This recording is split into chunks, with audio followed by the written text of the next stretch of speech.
directly into wisdom, also on God Complex, because talking about music being a universal language of the mind, like how and when do you think that really registered and kicked in for you that enabled you to be so in sync with stuff? Growing up, when I was growing up, my father was an avid collector of music, right? So I grew up in the 70s and 80s, and it was wax everywhere. Vinyl was everywhere. You looking through the covers, you got Janis Joplin, you got the Isley Brothers, you got Earth, Wind and Fire, you got all of this different music, all these different covers. And if you look back at the old covers of records, it was all that. You might have saw a naked woman with some honey poured over her, but it was something probably spiritual to that. But it's always something that tied into the mind. Now we kind of lost our way, but I always held on to that aspect of the music and the covers. The covers really brought me in, the artwork. And so I make sure that I do that now. You know what I mean? Because it's sound waves. You know what I mean? He just passed away not too long ago too. The cat would take water and he would put water in the glass and freeze it and then play music to the water. And then the particles that developed had shape. So the sound gave shape to the water. You know what I mean? Or it would rot food or preserve food. And certain types of music would do that. So I'm really into word sound power. I'm really into sound waves and how it affects people. You know what I mean? So I try to make sure I do nice soulful music, stuff that will make you feel something. Yeah, we doing hip hop, hard drums and movements, but if I try to keep this constant in my music is having something that is something you can feel, more of a soulful, something that makes you feel good. It might make you feel sad. It might make you mad, but the point is it's affecting you in the way that it should affect you. It's probably not always successful, but that's the point. That's what art is. Gotcha. Okay. And some of the hardest drums on God Complex are on Rock Steady. So I really like that. But I was also very intrigued because at the very end, it has this sound that was kind of reminiscent of the Public Enemy #1. Yep. But then you only have it for like a brief time and then it doesn't go into Sun-Dey-Skool. So how and why did you decide to do that?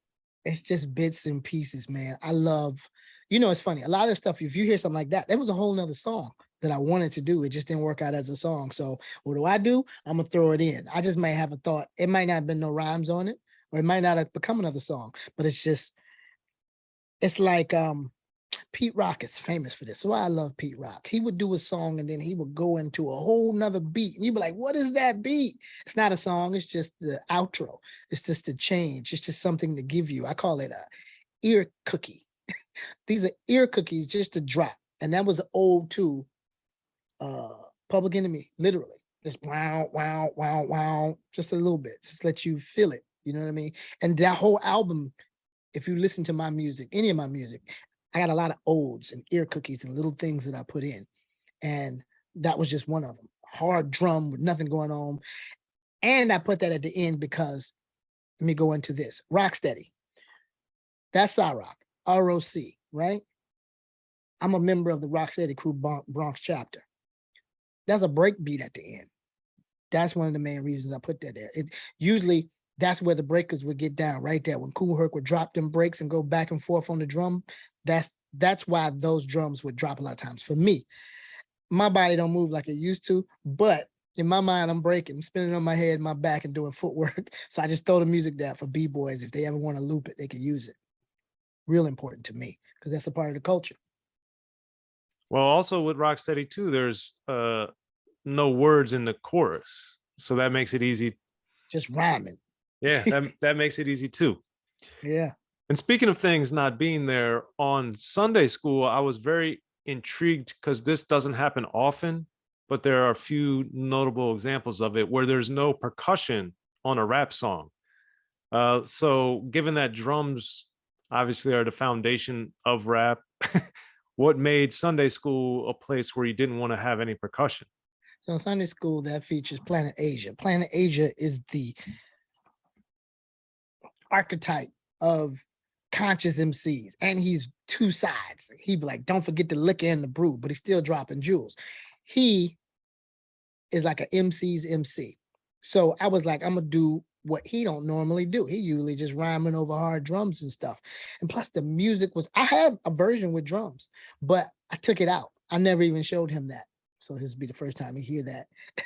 And I was just like, you know what?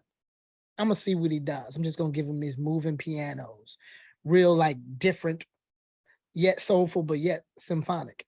And I just try to do something a little different right there. I don't usually like a lot of music with no drums. I believe you need drums for hip hop, but that one, it just made sense. Yeah, it definitely works, and it also stands out because Sun-Dey-Skool, given that it doesn't have drums, and that's very rare in rap. So I was very intrigued by that. And another great song on God Complex is the Slipping Sands that has Murs and Sa-Roc on there. And Murs, I think, is very underrated for his social commentary. Yes. And I wanted you to explain when you hear someone like that delivering such powerful, insightful social commentary, how does that affect you as a person, as a producer, as a musician? I always wanted to work with Merce. Let me tell you what made me want to work with Merce. One day I was out in LA and he was friends with a friend of mine. I knew who he was and I thought he was dope. And we had mutual respect from online and listened to each other's music. He loved Sa-Roc's music and what I did. We loved what he did. And one day he said, let's go eat. Let's hook up in Los Angeles. When he hooked up, turns out he's vegan. I'm vegan. Nothing against people who eat meat, but being vegan, this is a commercial right here. It's so exciting. Because it's outside of the box of what most people do. So when I found out he was vegan and he took us to this vegan Mexican spot in Los Angeles with him and his wife, and he was so cool and down to earth, I was like, yeah, we're gonna do some music together one day. He was like, bet. So I like that he is a cat who's actually from California. He's from gangland, but yet he's able to speak on that commentary about the gangs, but he also can speak on vegan food. He even talks about it in the song. You know what I mean? But he also talks about issues and things that happen in communities that affect people. So I love the dynamics. He's such a well-rounded MC. Like you said, he's underrated, but he does his thing though. You know what I mean? So I just respect him. We ate, sat down, and we could break bread, and it was interesting conversation. So I figured the rhymes he wrote would be interesting for other people also. So that's a continuation of a conversation, basically. Okay. And I also thought Slipping Sands was ironically, given that Murs isn't looked at for that, even though he does it a lot, I did think that was the most political per se or social commentary heavy song on God Complex. So given that you do have rappers known for that, but then Murs, at least to me, delivers brings it, yeah. He does it. Did that surprise you? Were you impressed? Did it what was it? It totally impressed me, and it didn't surprise me, but like I said, from me building and speaking with him, it didn't surprise me. But you are right. He is one of the more impactful commentaries on the album. And that's why it made sense that I had Sa-Roc sing that hook. She was gonna rhyme on it, but he did so good. She was like, I'm not touching that. Let him just say his thing. You know what I mean? It reminds me of a old record. I can't think of the name of it, but my bass player, I use a lot of musicians on my stuff. It sounds like a nice set 1975, 76 bass line. You know what I mean? So it just made sense to me. You know what I mean? He did bring it too. Okay. Gotcha. And also on God Complex with the Rhyme Slayers, I thought was funny because, or not funny, but I liked how you incorporated having like the Billy Squire Big Beat, but then also Busta Rhymes Dangerous, kind of helping build this sonically. So I do appreciate it, but I also like it. And I think it's cool when people are able to bring things from different eras into a song. So why do you think that, since you do it on a semi-regular basis, if not a regular basis, why do you think that works so well to have different eras melded together on a new song? I mean, like, if you listen to it, it's something from the 70s. I'm a producer, so I don't say what it is, but if you know, you know. I got something from the 70s, I got something from the 90s, and then we got Slug, ASAP, and Sa-Roc, which is a crazy mashup. I don't know if that's ever happened That's all these different worlds coming together with the Buster hook. Buster is one of the more dynamic MCs that we have ever in the history of our culture. And every time he says something, you remember it. So, and it's cuts. The hook is cut. I love scratches, as you can tell. It cuts, and I love that. And it just makes sense to bring all them worlds together, because you find out that though they may be from different worlds, it's all the same. You know what I mean? It's all hip hop. It's all in that same vein and that same nature. It's just, you know, it fits to me. You know what I mean?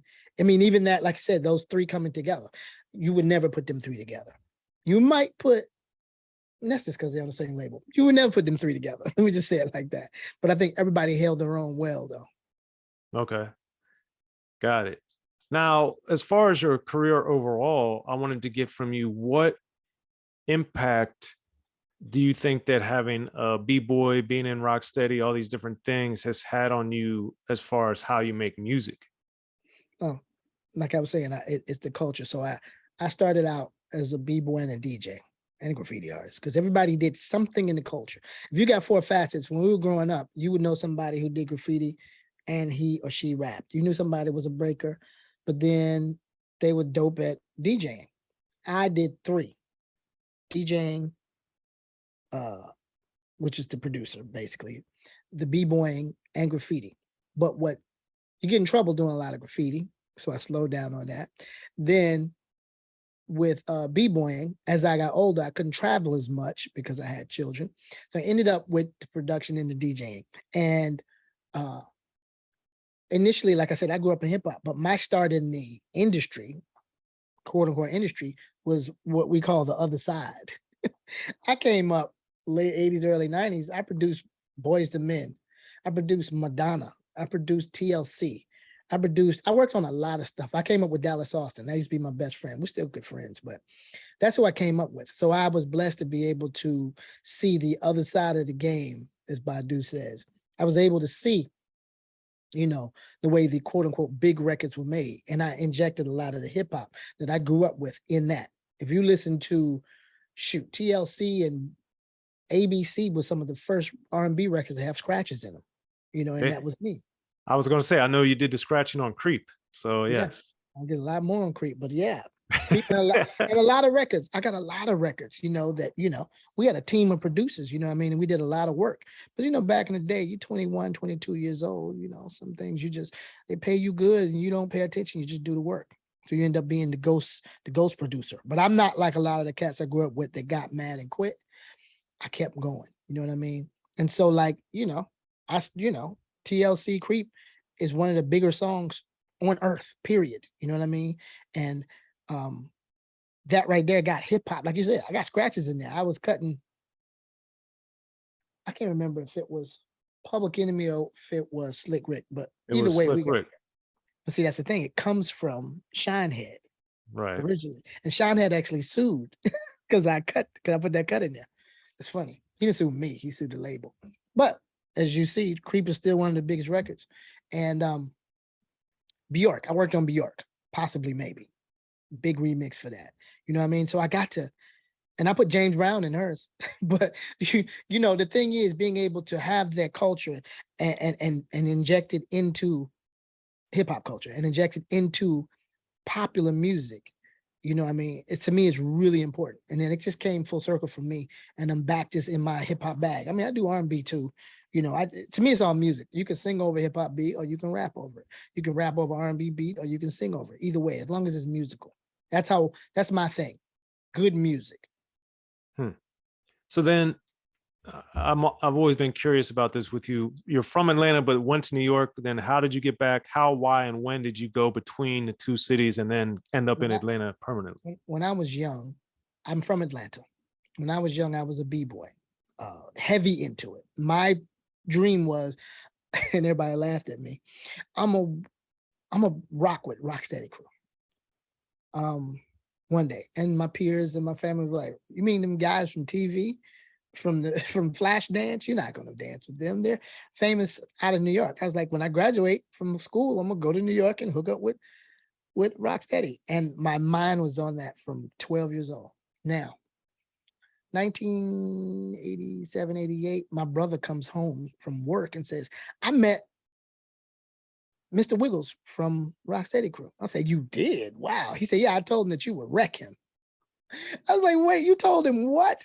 I told him you were battling and wreck him. I was like, why would you say that? He said, here's the number and here's the hotel he's staying at. Jumped in, went up there to see Mr. Wiggles. And I said, I didn't say I would wreck you. I just said, I like what y'all do and I'm a B-boy. He just put that in there. So got to sit with him. He pushed the beds apart in the hotel and we all went to work. We was breaking. Then he said, come to New York and visit us, right? Dream coming true now. Ended up in New York, ended up hooking up with Crazy Legs, had to battle Crazy Legs to get in the crew. Did that, didn't beat him. It's Crazy Legs. Got in the crew, ended up starting my own chapter. You can start your own chapter in Atlanta if you like, but I did a lot of work in the Bronx, Rocksteady, and Universal Zulu Nation. I was head of Zulu Nation in the Southeast in Atlanta and Rocksteady Crew. So I brought it back to Atlanta and got heavy into the production and the breaking. Ended up stopping breaking around 95 when my first child was born because I couldn't travel as much anymore at Rocksteady because I wanted to be home with the baby. And that's how that got going. That's how, it was, like I said, and you manifest your dreams if you really want them. Now I just happened to happen with my brother meeting Mr. Wiggles, but I would have found another way, but it did happen like that. And, like I said, it's dream come true, but I was already prepared because I grew up in the culture. I wasn't an outsider looking in. I've always been in it. So being that I'm a little older now, I can sit and just do production and choose who I want to work with and put out the music I want to put out. Thus the reason there's 13 albums on Sa-Roc. Yes, rather prolific production output. So congratulations on that. Be sure to check out the history of gangster rap by Soren Baker. He's official. History of Gangster Rap features exclusive interviews with Ice-T, Snoop Dogg, MC Ren, the D.O.C, and dozens of others. The History of Gangster Rap, a definitive look at how Los Angeles changed rap forever. In Los Angeles, the streets definitely set the tone of the hip-hop music. At 19, I got a $50,000 car. My whole angle always was, I'll be street, but I will always tell you the horrors that go along with this life. There will be penalties and casualties for just wearing the wrong color in somebody's neighborhood. And once gangster rap made it from the streets to the TV, the genre exploded. With Fab 5 on Yo MTV back with NWA. Yo MTV, it just catapulted us from being local heroes to national gangbang rappers. The History of Gangster Rap discusses it all from 1980 up till today. It's always gonna be shit happening in the streets. You know what I mean? So it's always gonna be something to talk about. The History of Gangster Rap in stores now.